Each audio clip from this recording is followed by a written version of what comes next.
What's your theory on how high the buttons should be done? I don't like them done up But too high, like but I don't like hair? them too low. Yeah, look, it's got a zip in it as well. Oh, that's good, isn't it? Yeah, don't undo it. Let me just see. I'm trying to tell you where I like it. I don't want the zip under. Mark! I'm talking about the button. You're being ridiculous. No, I don't want the zip under. Isn't the zip a nice thing? Have you ever seen a shirt with Can you a please? zip? You're going to hurt my Oh my God, chest you're hair. constantly pulling What's my that? things. If your rocket isn't performing, what's that?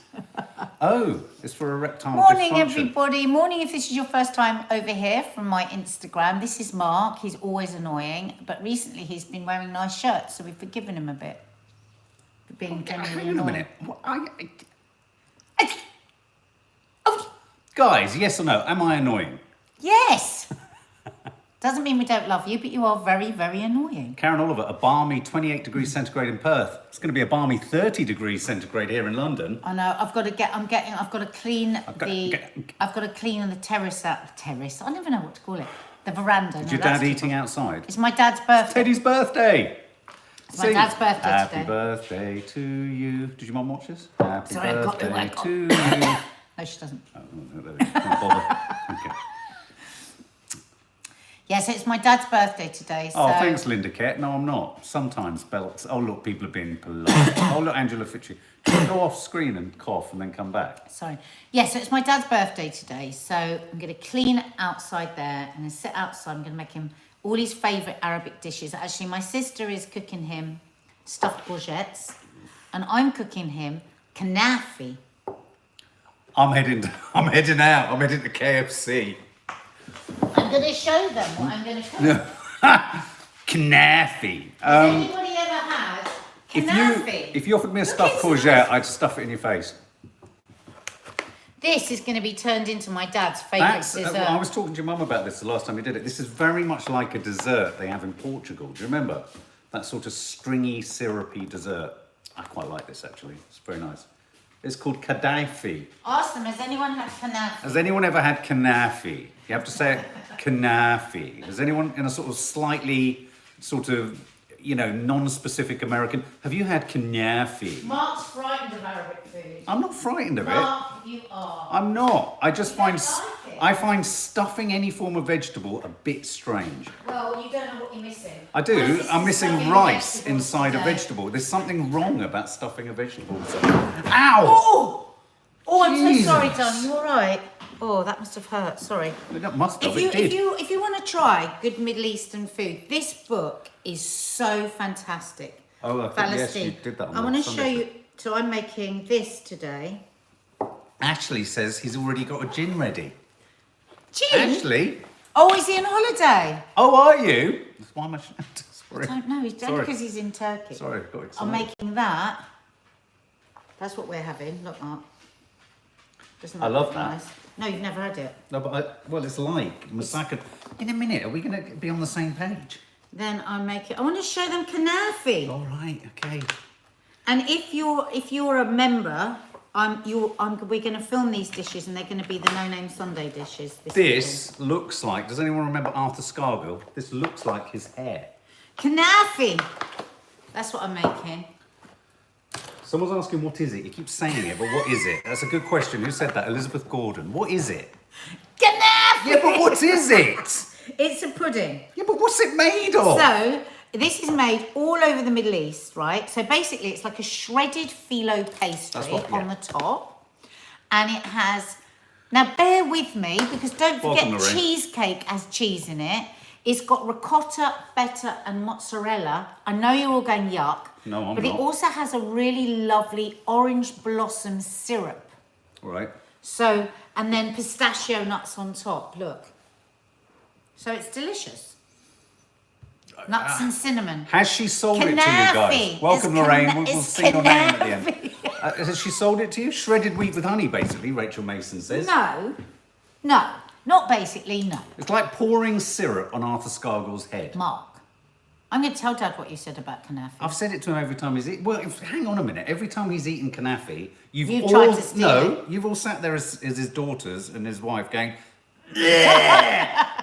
yeah, and I sit there eating it going, this is rather nice actually. Yeah, but that was a very bad kanafi you had last It was time. delicious. It was hard. He didn't stop eating it. Oh my God, he loves it Sweet so and much. sticky. He doesn't know I'm making it for him today. He's going to be so happy. Stuart G says it sounds like an American saying it's coffee. Coffee. Coffee. Welcome Shay to the members Holly. area. Shay, Holly, anyone that And, joins and the Lorraine. anyone that joins the members area, if you wait until the end, we will sing your own personal welcome song. And sometimes we have an argument about it. Yeah. Because she thinks she can sing, and we all know she can not. So here we go, guys. Let's kick it up. We all call it Gaddafi, says Anna Charalumbus. It's a Greek sweet. I think it's an Arabic sweet, but there you go. Exactly. Board of food wars. Thunderstorm warnings across England as heatwave soars towards 30 degrees. Wow. Wow, Suzanne Pruitt, my Welcome, God. Suzanne Pruitt, to the family guest area. We're actually, tomorrow, we have quite an exciting meeting, Mark and I, with Michelle, because we are setting out our plans for all the extra things we're going to be doing on the members area. Yeah, absolutely. Including Well, a bit of, what? well, can you say it? What is it? It depends. Whisper it to me. Excuse me, guys. We'll be back in a minute. Oh, yeah. We'll say it then. No, you. No, but now it's going to seem nothing compared to what we've made. Well, I think we should say it when we've decided. I think we should say it when we've decided. There will be certain merchandise that people can win. Oh, well, you said it. Well, I know. Here's the thing, guys. I want it to be more like a fan club. Like it came out of the conversation we had the other day about smash hits and floppy discs, jelly discs on the front. And I think, do you want to go and sort yourself It's out? not COVID. I've had a test. I just love something. I love the idea of fan clubs, and I can't remember what fan club I was a member of. But when you're a member of a fan club, you get a badge, you'd get a little letter, you'd get, and that'd be about it. You get a letter, you get a badge. You get a badge, you get a letter. So a lot of people were saying, and on our community page, we put something, didn't we, saying, what would you like? And a number of people have said they just like a card because they don't win them in the. So what we're thinking of doing is when you get to sort of 18 months, 24 months, all that, because obviously so many people have been there for so long, we're having to find a point out there so that when you reach those points, you'll get something. So yeah. Beano fan club, Nicola Higgins, Yeah. that was it. What But if you've fan got any club did you ideas belong of what to? sort of things you'd like to be given within Pop the them fan under the. club. Well, they kind of have already under the community tab. But if you want to Yeah. put more, If just there's go any to the more, community though, I tab. Yeah. And it's 50 pence a week our members area, and we're never going to increase that amount. So it's Yeah, always going to be exactly. 50p a week. Yeah. And you get extra content. Jenny Scam, any good remedy for a tickly cough? I'm sucking on a locket at the moment. Well, I use homeopathy for all coughs, but you do kind of need a homeopath. I think a tickly cough, if you can get hold of Manuka honey. Now it is expensive, but you keep it in the medicine cabinet because it's active honey. I agree, and it Faith makes Goodman, by the way. such a difference. Manuka honey, Manuka honey, just with a spoonful, and it really helps a tickly throat. But it's really important to just keep it Ross Souch says, have a Yeah, drink. Do you mean an hydrated. alcoholic drink? hydrated. Yeah. I use fresh ginger, fresh turmeric, hot water, honey. There you go. Glycerine is another thing you can buy to add to that, just from the chemist. There you go. So how is everyone? How are you all? This fair morning where it's going to get swelteringly hot. Ever so hot. Nicola Higgins says, can you do a video sometime about homeopathy? Yeah. The problem why with not? talking about homeopathy is quite quickly people say, what a load of old quack. But it's only for people that are interested in homeopathy. Yeah, exactly. This is what I don't My understand. journey with homeopathy. Why not, if you don't believe in it, not watch something that's talking about it? Kiki uses it religiously. Kiki goes every single month to the homeopath. She's like, she knows it works brilliantly for her. Yeah, there you go. Manuka In honey. fact, she had a Good. tickly throat last night and this morning, and 2 remedies. Alfie Luca finished sixth form for today. Oh, thank you for that. Ellery Jones says on Holland and Barrett at the moment online they've got a special offer on Manuka honey. I should be going on afterwards and getting it. Thanks for that, Ellery. Pauline Mulvey says you'll need a bag for life after the turmeric. Oh, Claire Hammer. Oh, I'm not good. Hammer. I've now got COVID and Oh, chemo no. together. Not helping. Need something for sickness. Oh, sweetie. Do you follow my friends on Instagram? Dance Your Tits Off, The Real Titty Gritty, and Hannah _ 67. Three of my friends, they've all had breast cancer, and they have so many tips and so many ideas for things. I would really, I would reach out to them. Oh, you poor thing. Yeah, sorry. Amy Curtis, any tips for teething 3-month-old and sleep regression? Oh, God. That's hard. Yeah. There was a point where we had to stamp on Nadia's foot when you were breastfeeding. Do you remember, to distract the pain? Yeah, I used homeopathy for teething as well. Yeah. Well, the kids had homeopathy all through their childhood for everything. Okay, one of the first stories I wanted to talk about, or we wanted to talk about today, was fostering. I seem to remember when I was younger, I remember being at school with foster kids, you know, kids that were in foster homes. What do you think, guys? Have any of you had first-hand experience of either being a foster carer or of being fostered? James Flanagan, it's coming up in the vlog, Yeah. talking about the crisps. Oh, yeah. Thank you so much. Thank you so much for the paddy box. Yeah. Have you ever known anyone who was in foster care or been a foster? I went out with parent? somebody that was in foster Really? care. Yeah, And how did and it work actually, the person that I went out with had one of the worst childhoods you could imagine. Their mother was a chronic alcoholic and would repeatedly attempt suicide. Right. Very chaotic, absent father, lots of children, very poor, and the kind of childhood where there wasn't enough to eat, the kind of childhood where the mum was lovely, but when she was drunk, she would be very violent. She would throw them out of the house from like 4 years old, and they'd have to go and sleep in the garages, all that sort of stuff. And then one day, this person was fostered. And they said it was both the most amazing thing and the most terrible thing, because they realised there was a different kind of life, because they had no concept. Right. That was just life. So, right, okay. So it was just life. Yeah. But they also said, so they were in and out of lots of different foster care homes, but they also said it was the saviour of them, because they were lucky enough to have good foster care, so that they saw a life that they wanted outside of their life, you know, which I always found so like heartbreaking and not, you know, imagine having to go back. Yeah, that's the bit I don't understand. That's the hard thing, isn't it? So why is there foster care versus adoption? Why? I wonder why there's the distinct. Do you know what I mean? It feels like it's a sort of adoption light, isn't it? It's kind of. I mean, foster caring Do you know is what I a mean? real That's a massive commitment. It's a career. Yeah. I mean, it's a business. I believe that you're paid very well for foster care. Right. I believe, I could be wrong. If anyone's a foster carer, I'd love to hear. I believe that it can be, if you're a caring person, obviously you don't want anyone just doing it for the money, but if you do it with heart, it's also a good business. Because not everybody can give the commitment to a lifelong, because some foster carers are a lot older as well. I know this person that I know, their last foster carer was quite elderly actually, but she was lovely. I've always fancied doing foster care. I really have. I can love anybody's child. I really can.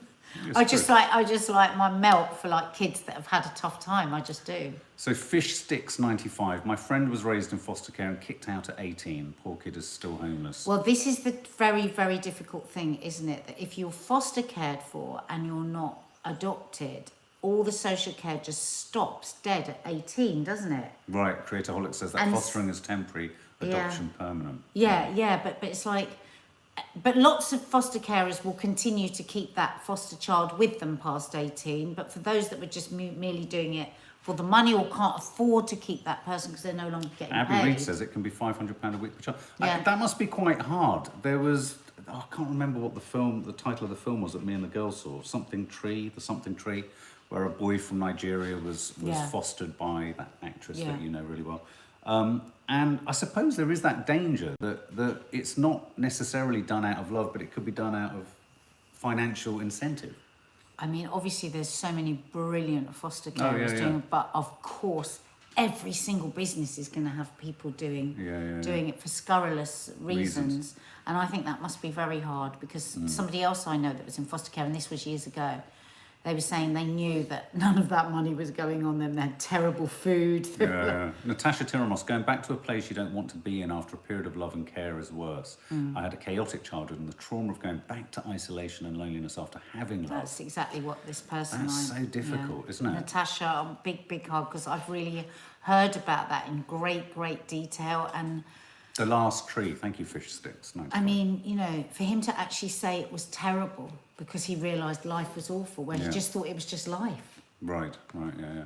Well, I mean, the reason for this story is that due to the pandemic, a fostering crisis has developed. The number of kids that need fostering services at Bernardo's, has shot up by 36%. So there are now just over 19,000 kids, whereas before the pandemic there were 14,000.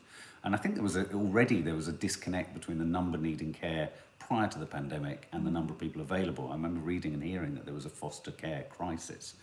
And so what with the pandemic, I hate to sort of use the analogy, but I was reminded of the fact that so many pets were bought in lockdown and then ditched. And obviously these are often for very real reasons, you know, concerning reasons. But Bernardo's mentioned the fact that, you know, the increase in domestic abuse, mental health crises amongst parents, and people losing jobs and things like that have led to a surge. I had so many times, I don't know if anyone else is like this, I get really, really upset if I'm out and about and I see someone being really horrible to a child, not even necessarily hitting them, that is very upsetting, but just by the way some people talk to children, it just, I really want to grab the child. I know I've got a foster carer in me. I know I could absolutely do foster care. And there were so many occasions in Cornwall, wasn't there, with people holidaying where we were just like, Kiki was so shocked. She said, Mum, that's their mum, talking to them like that, or that's their dad, just unbelievable. And we saw one thing, didn't we, that was so chilling. There was this little girl, she was probably about 8, and she'd pulled back from the family. And of course, I always do this, I fill in all the gaps. And in my head, this guy that came over to was either her stepdad or was her dad, but whatever it was, he was pretending to the mum that was over there that he was behaving in a completely different way that he was. And I was just like this, I was watching him like this. He came over and he was doing this action where he was going like this. He was talking to her like this. So if you were the mum over there, you would think that he was saying, come on, lovely, let's go over there, let's get back, we're having a nice time. But actually what he was saying to her, if you spoil my day. I was like, oh my God, he was so frightened, she was so tiny. And he said, I will make your life a misery.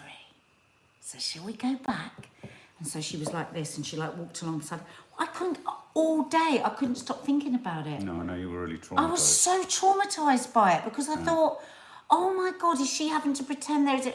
And if you think about, if you've been in pandemic and you've been locked into a place with a person like that, I'm sure things have just overflowed. Whereas before it could have been a little watered down by going to, well, very watered down by going to school and everything. I'm actually surprised those figures aren't higher, Mark. I know what you mean, yeah, exactly. It's Only Me says not many people want to foster teens and sibling sex. Because they're difficult. Because it can be more challenging. Exactly, but they're the ones that really need that. I'd love, can't we? It's an interesting point. Reese Roberts, parents who often employ harsh discipline are often internalising past childhood upbringing trauma, and they perpetuate it to their children. So yeah, exactly. I mean, it's the repetitious cycles. All you can hope to do as a parent is try and be better than your parents.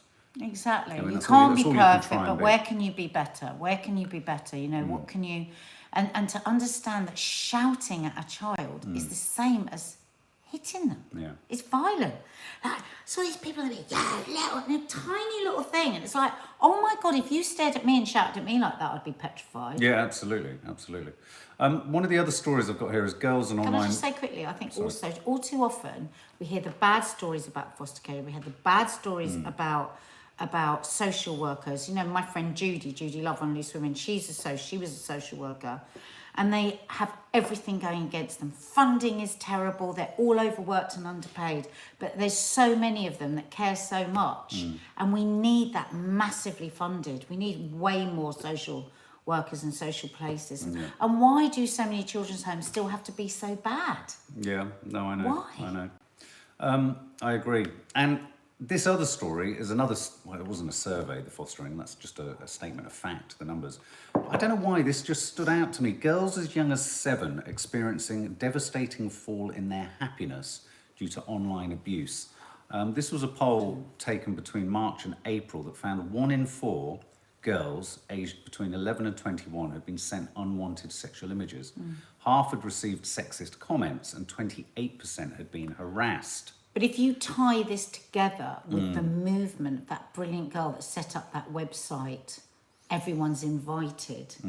This was a website that was set up by a girl that was so sick of the fact that at her school it had been so normalised, sexual harassment between her peers, and going home being sexually harassed at school and then going home and receiving like dick pics and all this sort of stuff, that she just got sick to death of it. So she set up this website.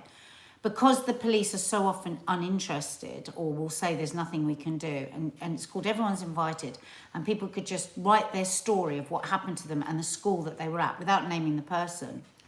And now there's been all sorts of investigations into this and all. And I think this girl is amazing to have started this movement.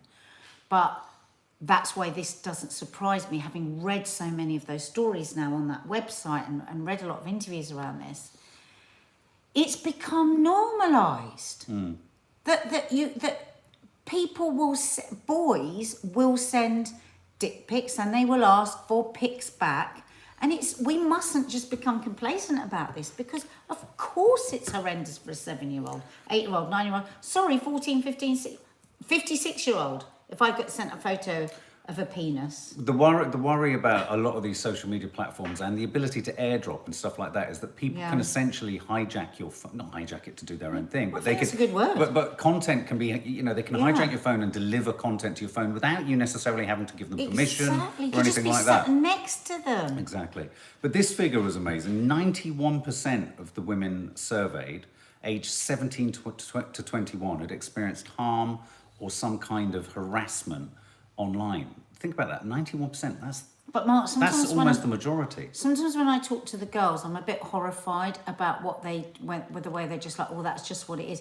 There is now total acceptance that this is part of life, and that's wrong. We need to, as parents, we need to get a lot angrier, and we need to force the powers that be to actually do something about this. And an important detail here is that disabled and LGBTQ girls and women were more likely to experience online harm than other categories of girl. Online harm? What do you mean? Like be more affected, or they get more stuff? Harassment, bullying, and that kind of thing. Yeah. And so the findings also found that the overall happiness amongst girls and young women is dramatically falling, more so among younger girls. I mean, you keep hearing, at what point do we sort of at some point say, hang on a minute, our kids are getting more and more unhappy. We need to do something about it. We've both just read a really great article in the Times about how to deal with your children, how to help support your children in this anxious world that we're in. We're going to do the podcast on this week. Confessions. Yeah, Confession. absolutely. Actually, I'm going to post something on my Instagram stories if you want to add anything to it, or that we can read out on the podcast. That'd be great, because it just feels overwhelming, doesn't it, as a parent? You just think, oh my God, everything that's going on. It's like this. You drop one ball, you pick up, you've got 5 more that you catch one ball, you've got 5 more you've got. I always call it whack-a-mole. Yeah. Whack-a-mole. This story is tragic. We posted about it on the Popcorn Junkies. This is the actor Michael K. Williams from The Wire. And was also in Boardwalk Empire, and has been nominated for an Emmy, actually, for Lovecraft Country. Tragically found dead in his apartment in Brooklyn, found by, I believe, his nephew, who was seen on the street crying which alerted the police. And of course, not the rumour mill, but he had illegal drugs paraphernalia around him when he died. And it's just another reminder. I went onto his Instagram account, and there's images of him at a premiere only 7 days ago or something, and it's just another reminder of whatever's going on. You see the front of house with a lot of celebrities or people who have a sort of public profile, and yet behind it there's all sorts of trauma, addiction, difficulty. I think there was fentanyl and opiates alongside him. And obviously he'd struggled with cocaine abuse in the past and had managed to kick it. But there was a really someone's found a poignant post he posted about, was it do you pronounce it Kobe Bryant? Kobe Bryant? Kobe Bryant, yeah. And he put something there about what will my legacy be if I lost my life. And you sort of, and then he said something along the lines of, we are more than the job we do. We are more than the livelihood we pursue. And you sort of think, oh my God, this someone who looks to the outside world like he maybe has everything or has turned a corner. This is a photo of him just taken a week or two ago. God, look at him. He looks the picture of health. Yeah. He really does. Serenity. Yeah. And he was sort of notable because he had this scar across his face, which was due to a really dangerous altercation when he was younger. But I wonder what his childhood was like. he was in The Wire and he was in Boardwalk Empire and he's in a series. He's actually a nominee. Was a nominee at the moment for an Emmy. His poor nephew. His nephew probably absolutely idolised There him. was a shot somewhere of him just utterly distressed on the street because he'd gone up and found him. So that's very, beautifully very sad. put, Reem. It's like a swan mark, pretty above water, but underwater legs. Exactly, absolutely right. Thank you, Jen Legs. Hit the like button, Jen Legs is saying just underneath us, if you're liking spending time with us. Fish Sticks 95, I'm going to show you a comment because it's kind of true. Fuck fentanyl pushers. Totally agree. So that, all of our thoughts are with him and Hollywood and everyone who's worked with him, Dominic West, all that lot are kind of. I mean, tributes. I never watched The Wire. I don't know him, but that face just is a picture of serenity, isn't it, and health. Yeah, no, absolutely. Rhys Roberts, Michael K. Williams couldn't believe it. He was such a graceful man. You're absolutely right. His acting was just a You can bonus see to that his just nature. from the picture, isn't that? He spread a lot of joy. Yeah, Joe Pardon. No one knows what demons people carry alone. Exactly. That's why we all have to work towards being less judgy. Yeah, The thing I hate most about myself is when I'm agree. judgy. Priti Patel is in the news again. What do we think of this? Priti Patel is threatening to not pay France 54 million for them not dealing with the migrant crisis that's hitting our shores. Is she right or is she wrong? Do you know what? I don't fully understand what the 54 million is supposed to get us. The 54 million is... Yeah. No, Faith, we agree. I totally agree. The 54 million is for the French to essentially manage and prevent migrants from boarding boats and coming to our shores. Right. 54 million. Yeah. So, and yesterday we had 1,000 migrants arrive. I wonder how many Which was they a record. stopped. It was a record. I wonder how yesterday. many they stopped, though. do Could you we mean have had stopped? possibly 5,000? Oh, I see. How do we assess the efficacy of what they're doing? Because you're not going to get zero, are you? So, Yeah, that's a good question. But here's the thing. I mean, on balance, I think it's kind of right. But then, is it France's job to do it because we're an island? that's what. Is it necessarily France's Well, job? but it's a job that they're taking 54 million for, so it's a job that they want. Otherwise, they would say, we don't want the job and don't give us the money because we don't want the job. True, and redirect that 54 million Yeah. to just dealing with our own shores. I mean, Yeah. it's very difficult. I was funny thinking old about it today. It's a very agreement. difficult thing to manage, isn't it? How do you manage all your shores? Do you know what I mean? Without, convincingly. Because, I mean, they're coming in at places like Norfolk and places like that, I mean, it's not just across the channel because it's the shortest route. Craig, what I'm do you writing think, it guys? down and I will sing Sheila a happy birthday. What do you think, guys? Do you It's a think, funny old thing, isn't it? Karen S., they want the payment? But they don't want to do. But I would like to know how many they stopped, because maybe yesterday they were overwhelmed and they stopped 3,000 coming. Or Sharon Jale more says... importantly, what are we going to do with the migrant situation? Well, Because absolutely. I mean, They get Sharon Jale just says they're getting paid. The French seem to almost escort them over. Rhys Roberts, meanwhile, Priti Patel is still deporting Jamaican people who've been here nearly all of their life. Every Wednesday I at 2 literally a.m. despise the woman. I despise her. She is just her. The way she justifies the absolute obvious, terrible. I mean, she's got a lack of humanity to me, Priti Patel, and she seems to think that she can get away with anything. But it's such a complicated So complicated. problem because, yes, it's understandable. Even Nick Ferrari had to admit that these are humans and, their God, lives... Nick Ferrari didn't admit it, did he? I was God kind of like, almighty, bloody hell, what's Nick, going on? about migrants as well. There is that. But then, of course, there is a concern, I guess, for the infrastructure of your country, of how you manage this. I just wonder whether there couldn't be some kind of United Nations agreement for all countries in the world to have some kind of systemic support, or do you know what I mean? Something But that isn't is there something like that? I mean, we do, you know, every Western country takes in a certain amount of true. migrants and supports them. And we do well, relatively well with that. But I always see migrants as poor souls. Like, God forbid if you were in that situation.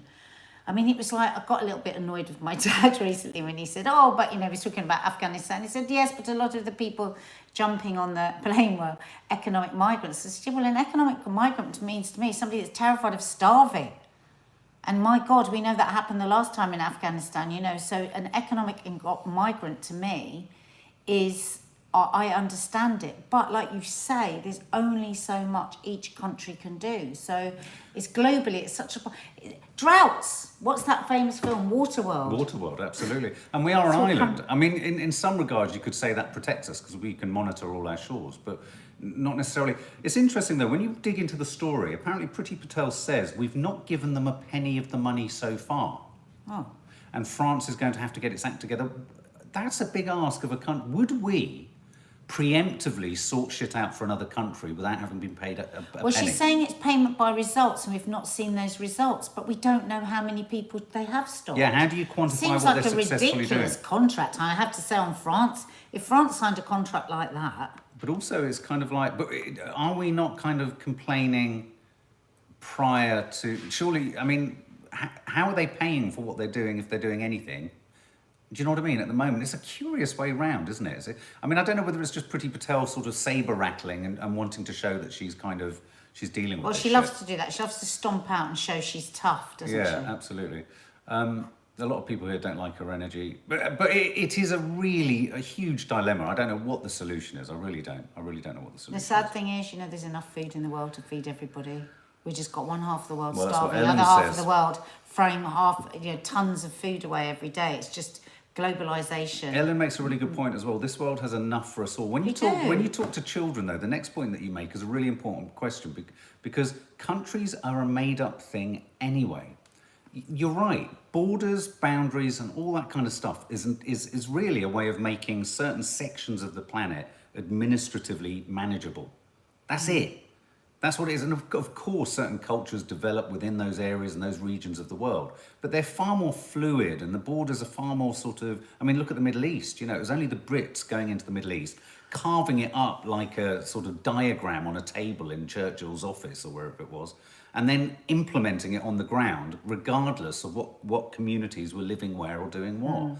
And, you know, in a sense, it's the same. I mean, look, a lot of Scottish people want independence.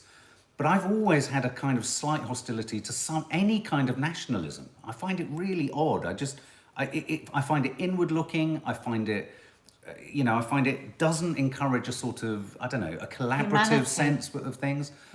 I don't know. I just find nationalism of all sorts a bit Somebody worrying. there that just says it's a sticking plaster. Exactly. So France hold them back. But, Yeah. but what's going to happen? These are Yeah. human beings. Well, they're going to go up to Norway and come through there. I mean, it's not just France that has to manage this. So we have some welcomes to do. You've got Craig would like me to Sheila? sing Is happy it Sheila? birthday to Sheila. Sheila. Happy birthday to you. Happy birthday to you. Happy birthday, dear Sheila. Happy birthday to you. I thought that was a person in the garden. It was just a dahlia. Lorraine Brogden-White. That's a hard name to put into a song. Lorraine Brogden White, I say. Lorraine Brogden White, I say. Lorraine Brogden White. Lorraine Brogden White. Welcome to the family guest area. Shay Holly. Shay Holly. Shay Holly. Shay Holly.